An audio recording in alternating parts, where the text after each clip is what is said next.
ജന്മകടങ്ങളിലൂടെ വരും നിൻ കാൽപ്പാടുകൾ പിന്തുടരാൻ പിന്നെ മനസ്സിലലിഞ്ഞുരുകും നിന്റെ പ്രസാദം പങ്കിടുവാൻ മഞ്ഞിതൾ മൂളും ഓരോർമകളിൽ ഒരു പൊൻതിരിയായി ഞാൻ പൂത്തുണരാൻ വെള്ളിനില തുള്ളികളോ കൺപീലിയിൽ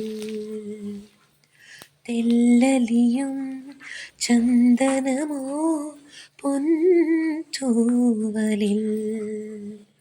വിലോലമാ പൂമഞ്ഞിൻ തലോടല പാടാൻ വാ ഏതോ പ്രിയഗീതം.